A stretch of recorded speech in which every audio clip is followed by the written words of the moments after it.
Of all things, why did you decide to be a professor? What made you interested in becoming a professor of all things? Well, that's a great question, and sometimes I even ask this question myself. Fundamentally, I think when I was finishing my PhD back in the mid '90s, literally almost 30 years ago, I was thinking either go to industry, working as an industry researcher or developer, and or the other thing is really stay in the university. But then, I thought about it and I really wanted two things, which sort of like dragged me or kept me in academia.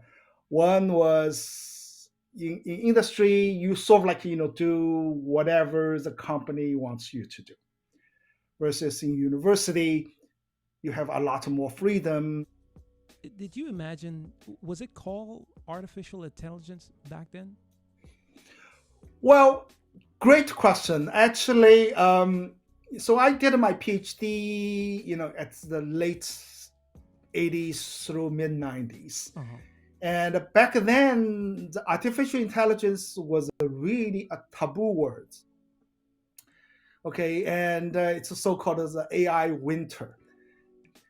Of course, now everybody want shouldn't say everybody, but many people want to claim they are in the AI space because it is what is hot, what is trendy, and what is really people see have a tremendous impact already is happening and will have even bigger impact probably in the coming decades.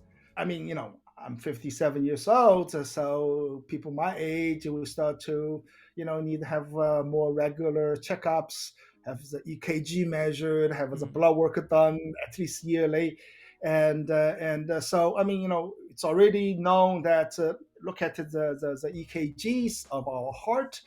Um, in many cases, the machines can do equally good job as cardiologists to do screening. Right. Machines can even read or make diagnosis, but in practice and also in people's acceptance, it is still not there yet. But who knows? 3, 5, 10 years from now, we'll probably have a lot of the AI assistant to help doctors to make diagnosis decision, to make a treatment planning, all those kind of things. And then somehow, some way, the AI system give you some decision or making a decision, recommendation to human. Mm-hmm. So particularly in medical fields, the doctor would ask, well, but why? Right? I mean, you and me, we do want our doctors to know what the heck they are talking about, right? If they just say take this medicine, Right. we may want to say, well, why, right? What this medicine does and how it help. Why? What's condition of mine that led to your decision that you should take this meds versus that meds. Correct. As of now, the AI system they could and have done a lot of really good decisions or decision recommendations, but they cannot explain itself.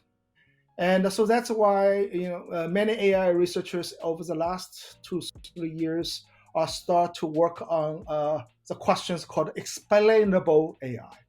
General public suddenly sees the AI is right here, and people you know got worried.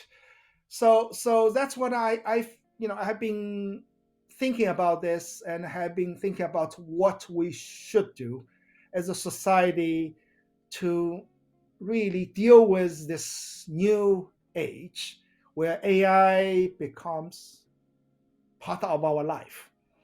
I mean, as a very liberal person, okay, I mean, I'm as liberal as you probably can find. Um, I don't like the AI system to make such a value judgment, Mm-hmm. for us. Or like the institutions, so OpenAI, Google, Microsoft, whoever that might be, to make that decision for you and me. right? I mean, I still think it is our human dignity to make decisions for ourselves. The human societies, I think, is the most important thing is the freedom and to think and to express themselves. And that's how the progress made. I mean, not every new idea is going to be good. Probably, there are many of them just horrible ideas. Right. On the other hand, if we do not, we cannot make such assessments, you and me ourselves, and then we become, we're the same as under a dictatorship, Definitely. right? Someone else is going to think for us. Doc, I enjoyed this conversation. It was Absolutely. it was Thank you. a very good conversation. First, let me say I really appreciate you taking the time to coming on, chatting with me, uh, even accepting my interview. I told you before we started recording, you're a pretty big deal. You may not think, but And you're a pretty big Keiko, deal. I'm honored to talk to you. And honestly, I think,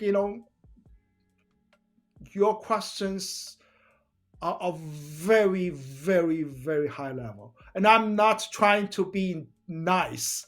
And because I'm honestly believe, because I'm academic, right? I mean, Right. I need to be honest. That's the most important thing to be an academic. And I think, your questions just very, very deep and insightful. And I really appreciate it to have the opportunity. Doc, I had to do some research to even start talking to you, right?